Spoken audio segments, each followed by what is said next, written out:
2025년 근로장려금 올해는 꼭 받자는 생각 다들 하고 계시죠? 자, 결론부터 말씀드릴게요. 작년에 근로장려금 못 받았던 분들도 올해는 조건만 맞으면 받을 수 있습니다. 그 기준은 크게 세 가지입니다. 첫째, 가구 형태가 단독인지 혹벌이인지 맞벌이인지에 따라 기준이 다르고요. 둘째, 작년 2024년 귀속소득이 얼마인지 체크해야 합니다. 셋째, 2024년 6월 1일 기준 재산이 2억 원 이하인지가 핵심입니다. 이 세 가지 중 하나라도 해당된다면 올해는 근로장려금 받을 확률이 확 올라갑니다. 잠깐, 근로장려금이 뭔지 아직 정확히 모르시겠다고요? 그럼 아주 짧고 쉽게 설명드릴게요. 근로장려금은 정부가 열심히 일은 하지만 소득이 낮은 근로자, 사업자, 종교인에게 지원하는 제도입니다. 쉽게 말하면 일은 열심히 했는데 돈은 많이 못 번 분들에게 현금으로 지원하는 보조금이에요. 근로장려금은 단순한 복지가 아닙니다. 자립을 도와주는 실질적인 현금 지원이라서 매년 많은 분들이 기다리고 신청하죠. 2025년 신청 대상은 2024년도 소득을 기준으로 평가되기 때문에 작년에 일한 기록이 있는 분들은 올해 꼭 대상 확인해 보셔야 합니다. 특히 재산이 2억 원 이하이고 근로사업 종교 소득이 일정 기준 이하면 높은 확률로 받을 수 있어요. 자, 그럼 이제 가장 중요한 가구 유형별 조건부터 하나씩 살펴볼게요. 이게 바로 많은 분들이 헷갈려 하시는 부분입니다.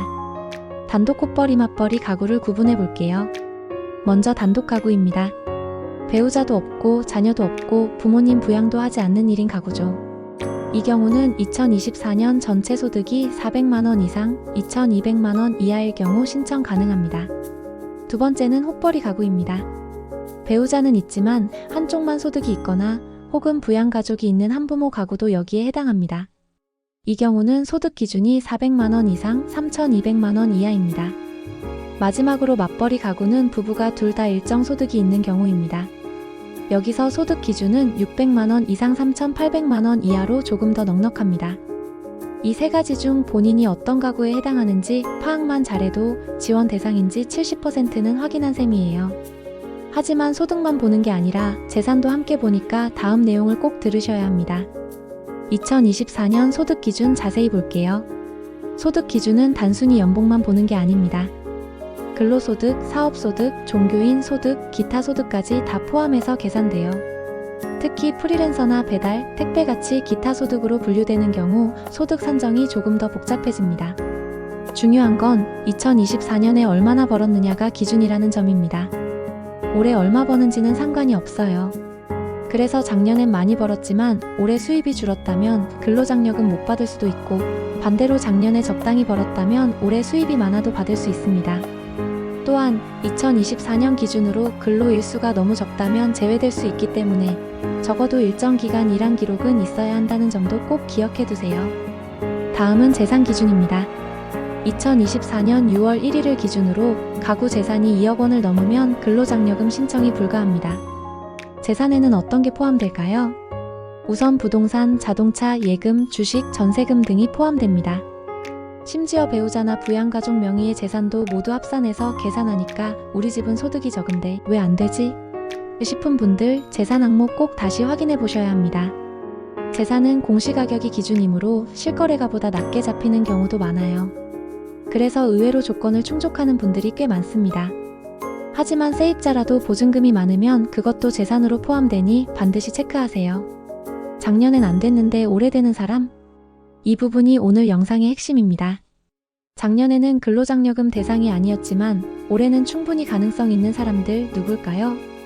올해 이직이나 퇴직으로 소득이 줄어든 사람, 재산 정리로 2억 원 아래로 낮춘 사람, 작년에는 맞벌이였지만 올해 혹벌이로 바뀐 사람, 자녀가 독립해 단독 가구로 바뀐 사람, 배우자 소득이 없어져 혹벌이로 변경된 경우, 이런 분들은 꼭 다시 한번 자격 확인해 보셔야 합니다.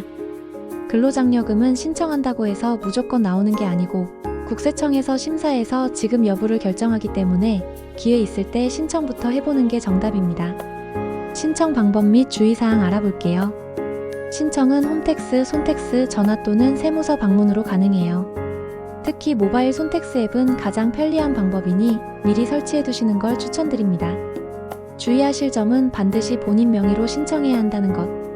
또한 본인 확인을 위해 공인인증서나 간편인증이 필요해요. 신청 기간은 2025년 5월 6월 중 국세청에서 문자 또는 우편으로 알려주는데요. 이걸 놓치면 추가 신청은 가능하지만 금액이 깎일 수 있습니다. 꼭 정해진 기간 내에 신청하셔야 더 많은 금액을 받을 수 있습니다. 얼마나 받을 수 있을까요? 근로장려금은 가구 유형에 따라 받을 수 있는 금액이 다릅니다. 2025년 기준 예상 지급액은 다음과 같아요. 단독 가구는 최대 약 150만 원입니다. 호벌이 가구 최대 약 260만 원입니다. 맞벌이 가구 최대 약 300만 원입니다. 실제 지급 금액은 소득 수준, 재산, 가구 유형에 따라 달라지며 일정 기준보다 소득이 낮으면 최대 지급액을 받을 수도 있습니다. 예를 들어 단독 가구인데 소득이 1200만 원이라면 거의 최대치에 가까운 금액을 받게 되죠. 그리고 영상 더보기란을 누르시면 오늘 영상보다 더 자세하게 정리된 글 링크가 있습니다. 글로 보고 싶으신 분들은 꼭 클릭해서 확인해주세요. 여러분, 지금까지 2025 근로장려금 꼭 받는 방법에 대해 알려드렸는데요. 생각보다 복잡하지 않죠? 가구 유형, 2024년 소득, 재산 2억 이하만 기억하시면 됩니다. 작년엔 조건이 안 맞아서 못 받으셨더라도 올해는 받을 수 있는 가능성 매우 높습니다. 신청만 하면 거의 자동으로 지급 심사가 되니까 꼭 신청부터 하세요. 마지막으로 좋아요와 구독은 영상 제작에 큰 힘이 됩니다.